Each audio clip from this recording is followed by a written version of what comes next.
Hushed Auburn is a paint color that is definitely trending due to its really fun coloration. Paint colors of red undertones are extremely popular nowadays because they're exciting, and they're also a wonderful alternative to the more neutral paint colors like gray and beige that have dominated interior design for years. I'll tell you all about this paint color, what you need to know about it before you use it, and stick around because like every episode of Color Quickie, I'm going to give you a phenomenal color palette to use in your home that works perfectly with it. So Hushed Auburn is a Sherwin Williams paint color with the code SW9080.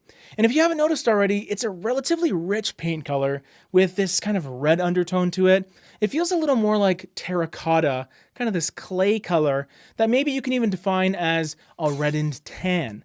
It's fairly dark because we can take a look at its light reflectance value on the Sherwin Williams website and see that it sits around 26 out of 100 on the lightness spectrum. Now, based on my experience, that's a dark number, or at least a low number, meaning a dark color. But I wouldn't necessarily think of this color as being overly dark in practical use.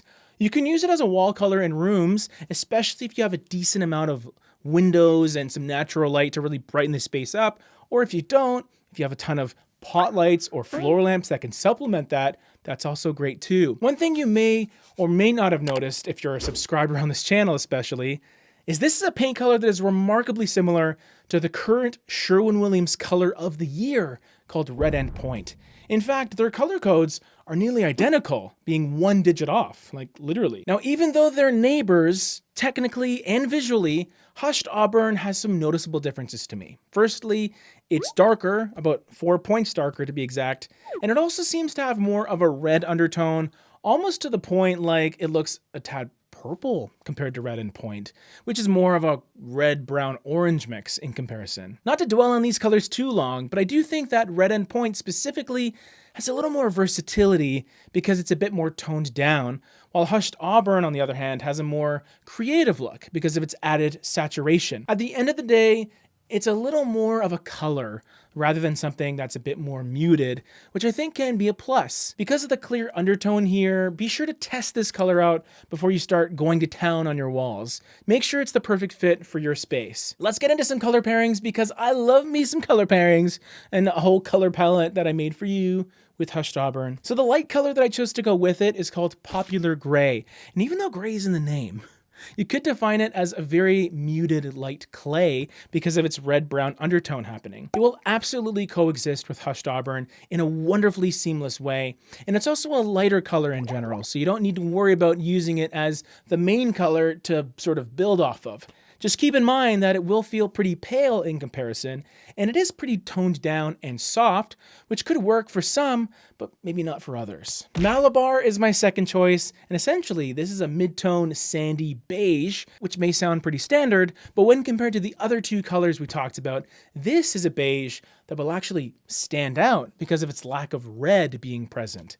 The warmth coming in this color is a little more gold beige leaning, and this takes things into a different direction and can give another part of your home a different, more comfortable feel, I would say.